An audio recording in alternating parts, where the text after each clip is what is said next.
Mesdames et messieurs, assalamu alaikum wa rahmatullah et bienvenue sur la télévision Al Bayan. Vous suivez le journal du mercredi 20 mai 2026 correspondant au 3 Zulhijja 1447 Hijr au sommaire de l'actualité. 2026, les pèlerins ivoiriens vivent pleinement les préparatifs du Hajj entre Médine et la Mecque dans une atmosphère de ferveur marquée par les prières, les visites des lieux saints et les enseignements. Le point avec nos envoyés spéciaux en Terre Sainte. À une semaine de la fête de Tabaski, le ministre du Commerce, de l'Industrie et de l'Artisanat s'est rendu ce matin au parc à bétail d'Anyama.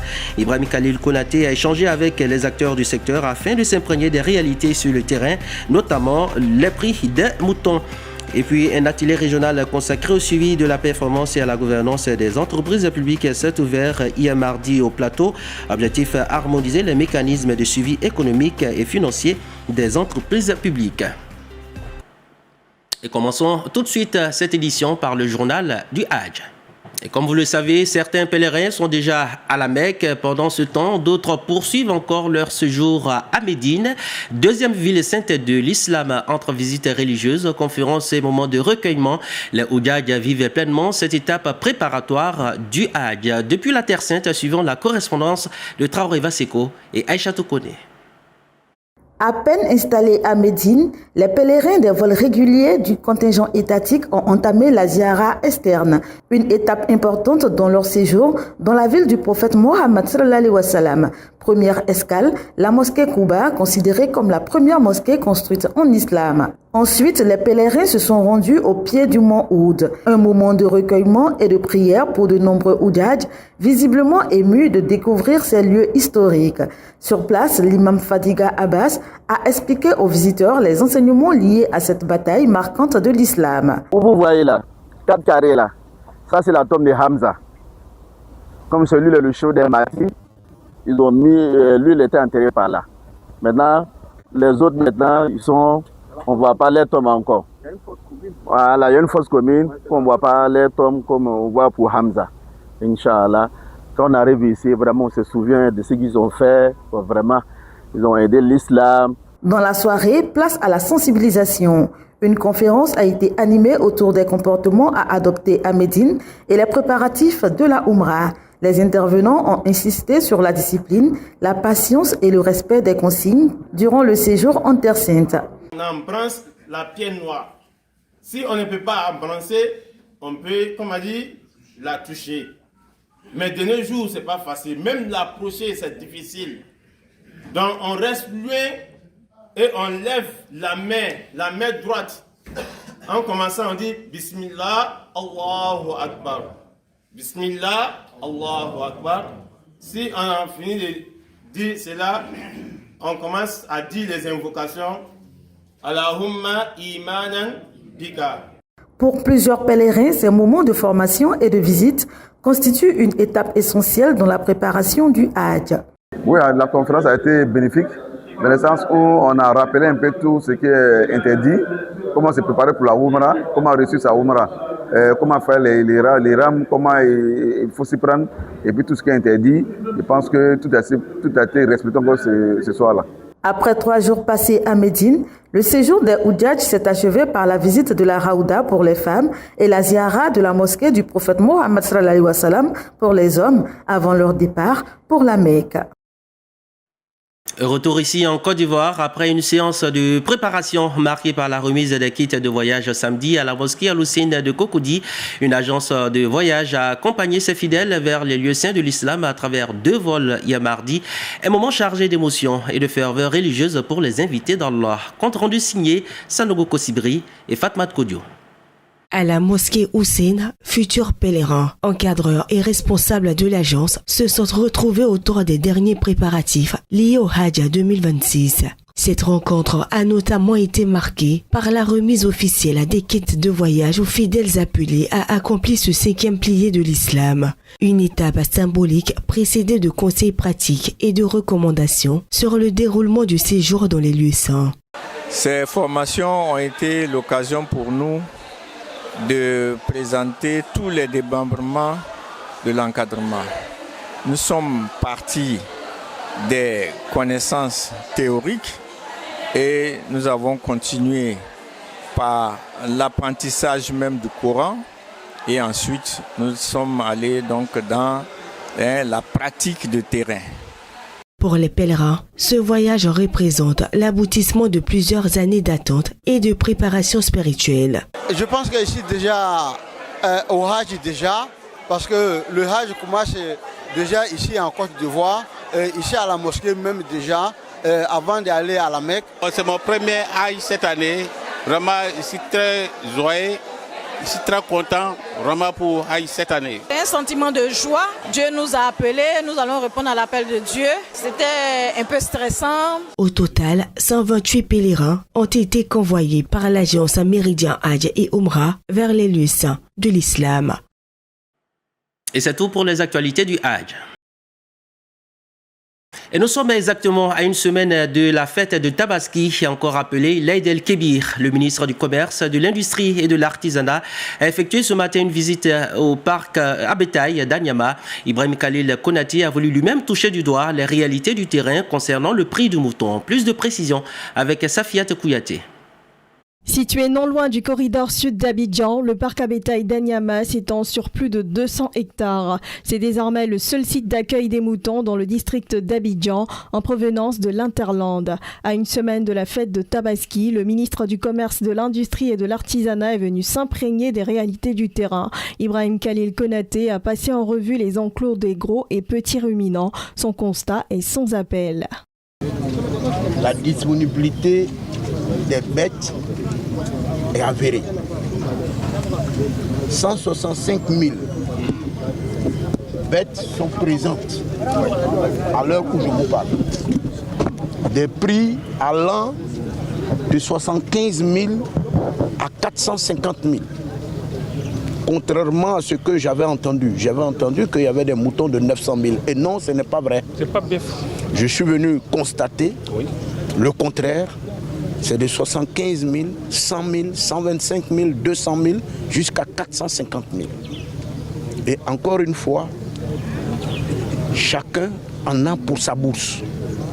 Donc je demande tout simplement aux uns et aux autres de venir s'approvisionner et de passer une très très belle fête. Merci. Au parc à bétail d'Anyama, le district autonome d'Abidjan assure l'approvisionnement du marché. Des dispositions ont été prises pour lutter contre la spéculation.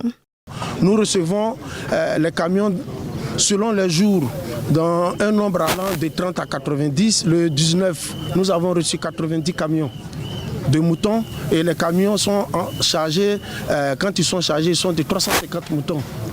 Et c'est pour cette raison que nous le disons, nous avons un peu plus de 150 000 bêtes disponibles déjà sur le site. Hier, nous en avons reçu 35 et de 18h à demain matin, nous en recevrons encore 30. Quand on parle qu'ici il y a un mouton de 900 000, en toute sincérité, nous on n'a jamais vu un mouton ici de 900 000 dans le parc là ici. Si le mouton est trop cher ici, c'est à 425 000 à 375 000. Ça c'est le plus gros, plus cher. Les moutons sont là, 175, 200 000, 225, 125 à 130. Même moi-même, j'ai payé 5 moutons matin là, à 160 000 et 160. Donc voilà ce que je peux dire. Et notre inquiétude, il ne faut pas que seulement les moutons vont venir et puis on n'arrive pas à vendre tout. Comme l'an passé, et si les gens n'arrivent pas à tout évacuer, pour retourner avec les moutons encore, il faut des dépenses, il faut louer des camions. Et tout cela, ça fait dépenser le commerçant qui arrive. Le parc à bétail d'Anyama va alimenter les marchés annexes installés dans les différentes communes d'Abidjan afin de désenclaver et rapprocher le mouton des consommateurs. Et justement, pour évoquer le ravitaillement du marché à bétail, nous recevons ce soir Dr Daniel Komissiri. Il est le conseiller technique chargé des productions animales au ministère des Ressources animales et halieutiques. Docteur, assalamu alaikum wa rahmatullah. Wa alaikum salam wa rahmatullahi wa barakatuh. Alors, nous avons suivi ensemble l'élément concernant le parc à bétail d'Anyama, qui est désormais le seul site d'accueil des moutons. Alors, justement, comment le marché ivoirien s'approvisionne-t-il désormais sans le Mali, le Burkina et le Niger? Merci beaucoup. Ce que je peux dire sur ce sujet, c'est que le marché d'Anyama, d'abord, c'est le point de débarquement pour le district autonome d'Abidjan. D'accord. C'est-à-dire que tous les moutons qui arrivent pour le district autonome d'Abidjan débarquent à Nyama. Pourquoi le choix d'Anyama? Le choix d'Anyama, c'est le marché terminal qui a été choisi par le district autonome d'Abidjan. Puisque c'est le district autonome d'Abidjan, de façon réglementaire, qui organise la foire d'Abidjan dans le district. Il faut dire qu'on a une loi qui a été prise en 2003 sur le transfert et répartition des compétences. Et ce sont les collectivités qui organisent les foires et les comices dans notre pays. C'est ainsi que c'est le district autonome d'Abidjan qui organise. Donc le district a décidé, avant on était à Port-Boué, moi-même j'ai été directeur des abattoirs et de l'hygiène alimentaire du district autonome d'Abidjan pendant 7 ans. Et la foire s'est déroulée à Port-Boué parce que le marché à bétail c'était à Port-Boué. Mais aujourd'hui, le district a décidé depuis 2024 de transférer ce marché à Nyama. C'est pour cela que le débarquement s'est fait à Nyama. Mais à partir d'Anyama, il y a d'autres sites annexes qui sont ravitaillés pour pouvoir rapprocher le mouton auprès des consommateurs. D'accord. Lesquels on peut citer? Oui, on a le marché d'Adjamé, qui se trouve l'ancien marché d'Oignon ou la Casse, que tout le monde connaît. Il y a le marché de Port-Baudé à Yopougon. Il y a le marché de Trècheville, ça fait plusieurs années. Et on avait un marché aussi au niveau de Cocody Faya, mais qui s'est déplacé à Kouedo cette année. Et donc, il y a aussi le marché de Port-Boué. Donc, ça permet, parce que tout le monde ne peut pas se déplacer pour aller à Nyama. Quelqu'un qui quitte Port-Boué, quelqu'un qui quitte Trècheville pour aller acheter un mouton à Nyama, je pense que le transport même peut le décourager. Donc, raison pour laquelle chaque année, il y a des marchés annexes qui existent pour pouvoir ramener le mouton auprès des consommateurs. Alors, docteur Danyogo, le ministre a dit tout à l'heure, 165 000 bêtes vont donc approvisionner le marché ivoirien. Alors, on se demande pourquoi chaque année il faut importer du mouton. Et ça dit que le mouton ivoirien n'est pas de bonne qualité ou on n'élève pas suffisamment le mouton ici? Le mouton ivoirien est de très bonne qualité. Mais le mouton de Tabaski est spécifique. Vous voyez, tout à l'heure, dans l'élément, j'ai entendu le président de l'interprofession gros ruminant qui disait qu'il y a des camions qui sont retournés l'année dernière. Après la Tabaski, ça veut dire qu'il y a des moutons qui sont retournés. Les bouchers ne peuvent pas acheter le mouton de Tabaski, l'abattre et vendre et s'en sortir. C'est un sacrifice. C'est quelque chose qu'on donne à Dieu. Ça n'a pas de prix. Entre guillemets. Donc, ces moutons-là sont élevés spécifiquement pour la Tabaski. En Côte d'Ivoire, nous avons plus de 2 millions de moutons. Mais ces moutons-là, soit parce qu'ils ne sont pas préparés pour la Tabaski, ça dépend des éleveurs, entre guillemets, parce que moi, je ne les appelle pas des éleveurs, j'appelle des propriétaires d'animaux qui ne se préparent pas pour cet événement, soit parce que nous, les fidèles qui voulons acheter notre mouton, on veut un mouton qui est le plus grand. Donc ça veut dire que les moutons ivoiriens sont de petite taille? Ils ne sont pas grands, ils ne sont pas hauts sur pattes, mais cela ne veut pas dire qu'il n'y a pas de viande dedans. Il y a plus souvent même plus de viande dedans que les moutons sahéliens. D'accord. Alors, docteur, justement, comment susciter l'intérêt de la communauté musulmane nationale autour de cette question pour qu'ils puissent vraiment s'habituer aussi à consommer pendant la Tabaski les moutons ivoiriens? Je vais vous donner les statistiques sur toute l'année. Quand on fait les statistiques de consommation de la viande ovine, qui est la viande de mouton, avec la viande caprine, la production nationale couvre la consommation annuelle à hauteur de 76%. Et nous n'importons que 24%, y compris les moutons de Tabaski. Ça veut dire qu'on a du potentiel au niveau national. Maintenant, quand il s'agit de Tabaski, tout le monde veut avoir un gros mouton. Nos éleveurs qui sont en Côte d'Ivoire, il y a quelques éleveurs, mais la plupart, je disais tout à l'heure, sont des propriétaires de moutons. Le mouton, pour eux, que ce soit le mouton, le cabri, ou même les poulets, pour eux, c'est une épargne. C'est comme c'est leur capital. C'est quand on dit non, on a renvoyé un enfant de l'école ou quoi, on dit non, attraper un mouton, aller vendre pour aller régler le problème. Quelqu'un est malade, non, attraper un mouton, aller vendre pour régler le problème. On n'élève pas, c'est-à-dire l'Ivoirien n'a pas cette culture de faire du mouton un business. Donc on a la culture de garder le mouton ou bien les cabris, les poulets comme étant une épargne. Donc cette année, on a décidé d'appuyer sur la sensibilisation pour que nos parents qui ont des moutons qui puisse décapitaliser ce mouton-là. On a eu des rencontres avec le CODIS, on a eu des rencontres avec le COSIM, vraiment pour que nos imams puissent sensibiliser aussi nos fidèles pour dire que le mouton ivoirien que nous avons répond aussi aux qualités, aux normes pour être mouton des Tabaski. Merci, docteur Danjouo Kobisiri. Alors, vous avez justement un dernier mot? Ce que je peux dire, c'est que le marché se porte bien. Je pense que je suis très ravi quand j'ai vu l'élément de monsieur le ministre du Commerce qui a allé lui-même voir ce qui se passe sur le marché d'Anyama pour dire que les marchés seront ravitaillés. Certes, il y a eu des difficultés, pour certains commerçants qui n'ont pas pu sortir avant la décision du communiqué interministériel pris par nos voisins, notre pays frère, le Burkina Faso. Mais avant que ce communiqué n'entre en vigueur, les camions sont venus. Moi, j'étais à Ouangolo le week-end, le vendredi, avec M. le ministre des Ressources animales halieutiques, M. Sidi Tchemogo Touré. Nous avons vu des centaines de camions rentrer sur la Côte d'Ivoire et c'est pour cela que le marché d'Anyama est très fourni. Merci, pour docteur. Dire un dernier mot, oui, rapidement. Pour dire qu'il y a un groupe de travail qui a été mis en place par le ministère, qui est un groupe de travail multisectoriel, ministère du Commerce, ministère des Ressources animales halieutiques, ministère du Transport, ministère en charge de la sécurité, l'UVIC aussi, la DRCI. Tout ça, on travaille du 1er janvier au 31 décembre sur l'approvisionnement des marchés en bétail. Donc, rassurer la population, les moutons seront là et que les moutons seront disponibles, mais aussi demander aux commerçants de ne pas profiter de la situation pour faire des surenchères. Merci infiniment, Dr Danjouo Kobisiri. Je rappelle que vous êtes conseiller technique chargé des productions animales au ministère des Ressources animales et halieutiques. Et dans le reste de l'actualité, l'Institut de formation islamique Ikara de Port-Boué a célébré la fête de fin d'année scolaire le week-end dernier, occasion pour récompenser les efforts des élèves et d'encourager une saine émulation. Mohamed Ouattara et Youssouf Traoré. L'apprentissage du Saint-Coran dès l'enfance constitue un pilier fondamental de l'éducation en islam. C'est dans cette optique que l'Institut de formation islamique Ikra de Gonzagueville s'est donné pour mission de transmettre ces précieuses valeurs aux tout-petits.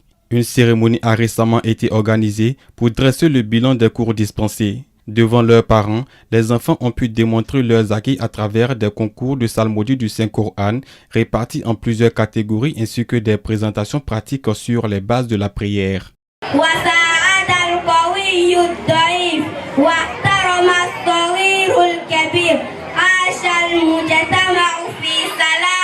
À travers cette belle activité, l'école islamique vise avant tout à inciter les enfants à se surpasser dans leur formation en offrant des présents aux meilleurs. On apprend à lire, écrire, compter, on apprend beaucoup de choses. Pour mes enseignants, je les remercie vraiment beaucoup. Bien que dévoué à sa mission, l'Institut de formation islamique ICRA fait face à d'importantes difficultés au quotidien pour faire vivre ce projet. C'est pourquoi, à l'occasion de cet événement, la direction a lancé un vibrant appel à la solidarité envers toutes les personnes de bonne volonté. Nous sollicitons les bienfaiteurs pour tous ceux qui peuvent nous aider à développer notre institut, pour tous ceux qui peuvent nous aider, même si ça vous couler une dalle ici, pour que nous puissions construire des écoles, parce que chaque année, on a plus d'élèves.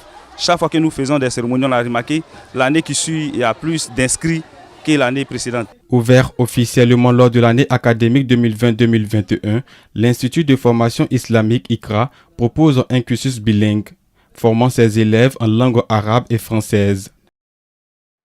Et face à la montée de la désinformation sur les réseaux sociaux, guides religieux, diplomates universitaires et acteurs de la société civile se sont réunis mardi au plateau lors de la 9e édition du colloque sur le dialogue interreligieux organisé par la Fondation Konrad Adenauer, l'ambassade d'Israël en Côte d'Ivoire et le Centre de recherche politique d'Abidjan. Cette rencontre vise à promouvoir le vivre ensemble et à sensibiliser aux dangers de la manipulation de l'information. Plus de détails avec Youssouf Traoré.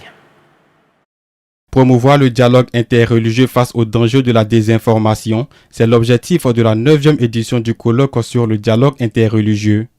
Responsables religieux, diplomatiques, universitaires et acteurs de la société civile ont échangé autour des conséquences des fausses informations sur la cohésion sociale et le vivre ensemble. Pour la représentante résidente de la Fondation Kona Adenayer, Dr Stéphanie Brinkel, cette rencontre vise à renforcer la collaboration entre les communautés religieuses et les acteurs institutionnels face aux défis numériques. C'est vraiment important de discuter entre nous, entre les participants, quels sont les challenges et quelles sont les solutions pour la lutte contre la désinformation. Placée sous le thème « Religion et désinformation », cette édition a également été marquée par plusieurs panels animés par des guides religieux musulmans, chrétiens et juifs. Les intervenants ont appelé à la préservation de l'authenticité des messages religieux face à la prolifération des contenus falsifiés sur les plateformes numériques. Lorsqu'une information vous parvient, procéder à la vérification. Or, nous sommes à un moment où aujourd'hui il y a beaucoup d'informations sur les réseaux sociaux. Un bon croyant est celui-là qui procède d'abord à la vérification des informations, non seulement avant de croire, mais également avant de véhiculer. Vous savez, en Europe, il y a le Digital Service Act qui a été fait par l'Union européenne pour lutter contre cette désinformation. Je crois qu'on doit avoir quelque chose de mondial, mais par continent, par pays, pas chaque pays a ses valeurs qu'il faut respecter, mais une religion ne peut pas entraîner de la désinformation et de la haine, et ça c'est des principes qui doivent être des principes solides dans chacune de nos sociétés. Cette 9e édition du colloque sur le dialogue interreligieux a enregistré la participation de plusieurs personnalités diplomatiques, institutionnelles, dont l'ambassadeur de l'Allemagne en Côte d'Ivoire et le représentant du ministère de la Cohésion nationale, de la solidarité et de la lutte contre la pauvreté.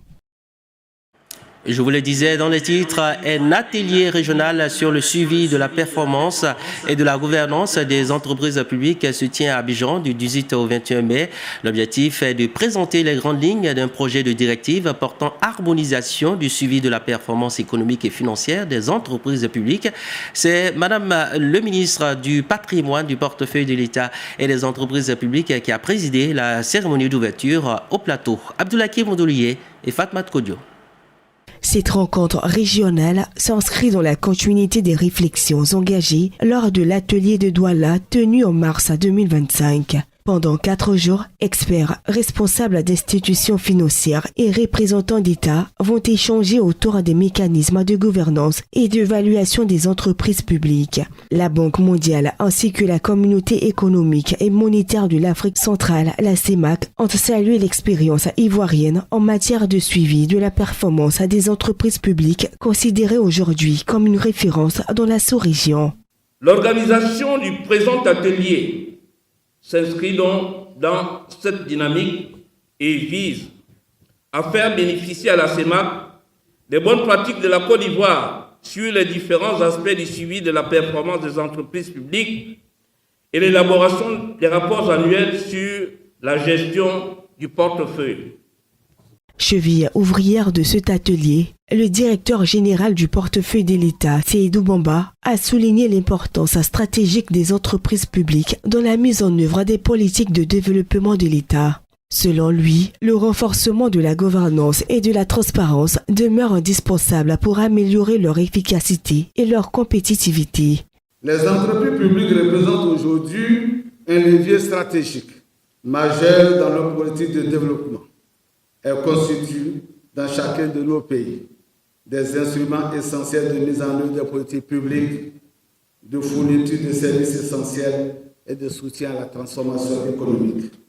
Ouvrant officiellement les travaux, la ministre du Patrimoine, du portefeuille de l'État et des entreprises publiques, le professeur Mariatou Kone, a invité les participants à formuler des recommandations concrètes en faveur d'une gouvernance plus performante et plus responsable des entreprises publiques africaines. La rencontre qui nous réunit aujourd'hui constitue ainsi une nouvelle étape importante dans la consolidation d'un cadre de coopération technique autour du pilotage stratégique des entreprises publiques. Mesdames et messieurs, les travaux prévus au cours de cet atelier revêtent une importance particulière. Souhaiterais-je vivement qu'un comité ad hoc soit mis en place pour la structuration de ce cadre que je voudrais dénommer l'initiative d'Abidjan. Les entreprises publiques occupent une place essentielle dans la politique de développement économique et social des États. Elles interviennent notamment dans des secteurs stratégiques tels que l'énergie, les transports, les infrastructures, l'eau potable ou encore les services financiers, contribuant ainsi à la croissance économique et à l'amélioration des conditions de vie des populations. Les projecteurs se sont braqués le 15 mai dernier sur les awards des meilleurs acteurs de l'émergence en Afrique. Cette 24e édition de la cérémonie de distinction organisée par Africa Vérité a récompensé plusieurs personnalités pour leur contribution au développement du continent. Parmi les lauréats figure Sako Issouf, directeur général de l'entreprise Sako et Fils. Safiat Kouyaté. Un homme, un parcours inspirant. Sako Issouf est passé du statut d'apprenti Badjan à celui de lauréat du Grand Prix africain de l'excellence immobilière. Il s'est hissé à la plus haute marche du podium dans son secteur d'activité en remportant le prestigieux Grand Prix africain de l'excellence dans le domaine de l'immobilier. Au cours de cette cérémonie, Sako Issouf est revenu sur son parcours atypique, marqué par de nombreuses épreuves et une détermination sans faille. Nous, on n'a pas eu cette facilité. Dans notre jeunesse, on a dû batailler, on a dû travailler dur pour être là où nous sommes aujourd'hui. Donc je pense que ce prix vient récompenser nos efforts, nos durs labeurs qu'on a fait durant toutes ces années.